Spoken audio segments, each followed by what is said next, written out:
I'm going to show you how to mix your colors for your color wheel. And as a review, remember you are choosing a color scheme to paint, and you're not painting all sections of the color wheel for this. You're only painting 3, and they're in a certain color scheme. So I'm going to just start with red, and I'm going to do green, and then I'm going to pick a it's called a split complementary, so like red and red orange with green. So I'm doing red, red orange, and green for my color scheme. So to start, I'm just going to start with plain red. So the order that we need to paint in is that the first area needs to be the tint, then it's the pure color, which is just straight out of the bottle, then the lowered intensity, where we mix the color with its complement, and then the last one is the shade, where we mix it with black. So I'm just going to start with red and just put it in the square that it goes into, which is this middle one here. So we don't have to mix anything, but I'm going to use my yellow brush, which is called a filbert, and I'm just going to start filling in this area. What I'm going to do is I'm just going to kind of come up to a line, push down my brush so the bristles kind of flare out, and I'm going to kind of draw down. And do the same thing across, like push my paintbrush down, draw across, and then I'm going to just spread out any like bigger globs of paint. That way it's nice and flat, which is what we're looking for. We're looking for nice, flat, consistent paint colors. Paint on here. Go up to this line, push down to flare out the bristles, and then draw along the line. Do the same thing on this one. I'm kind of outlining the shape first, and then I'm going to fill everything in.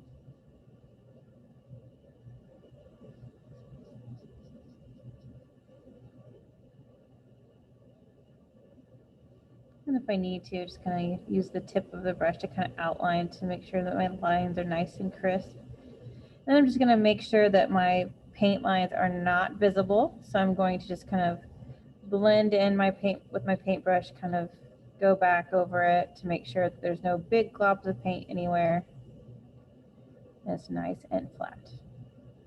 I can go back over it later if I see any like white spots in it, and go back over and paint those in. One thing with acrylic is it's going to dry really fast in the application that we are using. So you're not going to be able to go back and blend anything in if you don't do it right away. So just make sure you do that right away after you paint the color in. So next I'm going to show you how to paint the tint. So what you're going to do is I'm going to just use like a lid to one of the palettes that I have to mix my colors on. You can use the paint palette that we gave you, or you can use wax paper or like a paper plate. Anything really works as long as it's a flat surface. So I'm going to take some, you're going to start with white when you make a tint. So I'm going to take some of this white and I'm going to put it on my palette here. You don't need a lot because we're not making very much of each color. So you don't need a lot of paint when you do this. And then to make the tint, I'm just going to add a little bit of red to it. So I'm going to take some of the red from this and put it on the white. And just with my paintbrush, I'm going to swirl it all together.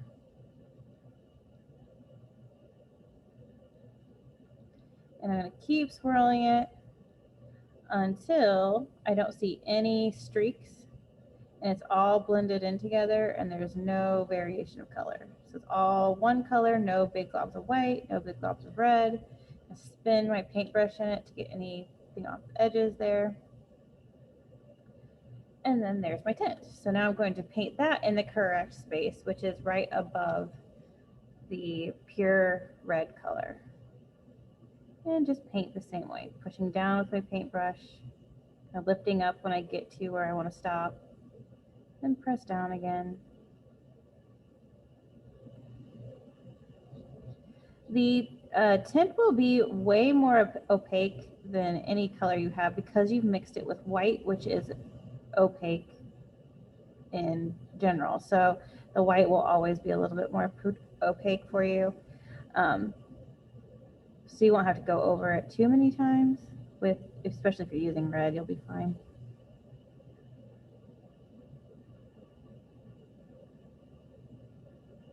Again, we are looking for flat, precise, neat paintings. We shouldn't see lots of paint outside the lines or really big mess. We should see nice, crisp shapes that we're making with this.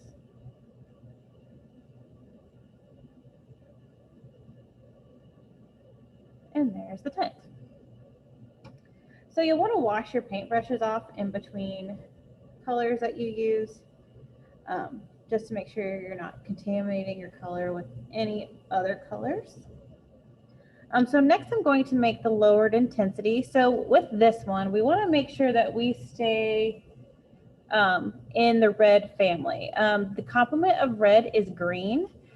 So we don't want our red to go to the green side. We want it to stay on the red. So I'm going to take some of the red. We're going to start with red and put that on my palette. Then I'm take a little tiny bit of green. You don't need a lot, because again, we want it to stay red. A little bit of green, just like a little bit, about that much. Add it to the red, and then swirl until you don't have any other, like the colors are nice and blended together. I'm gonna add a little bit more, just because it might be a little too red here. We definitely want it to be a different color, but we just don't want it to be so different that it turns green instead of red. We want it to be a darker, more toned down green, red, I mean. We're just lowering the intensity, so we're just making it duller. We don't want it to be necessarily, you know, darker. We just want it to be duller. So that's pretty good. And with this, you know, if it ends up, you know, not being the correct color, you can always paint over it again. So the lowered intensity goes right underneath the pure color. Paint it in the same fashion that we've done the other ones. So the camera might not be picking up that this is definitely a different color, just because, you know, lighting and all of that. But it is duller than my red above it.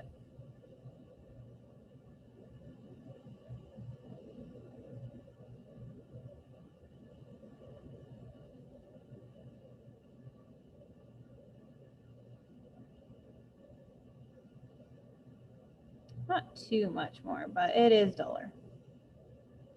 Okay, so then our last color is the shade, where I'm going to mix red with black. So again, I'm going to start with red because we don't want it to be black. So start with red, put that on my palette. And I'm going to use a very, very small amount of black, because black is going to overpower it quite a bit. So pretty much about that much is all I need. I'm going to add that to the red and swirl it until it's all blended in well together. There's no streaks.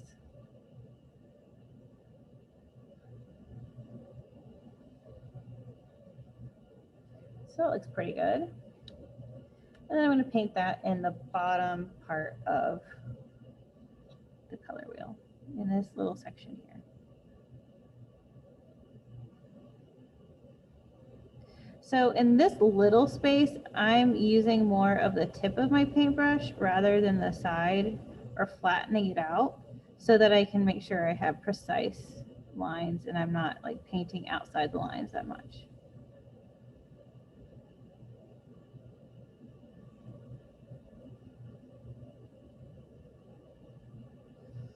So there is the shade.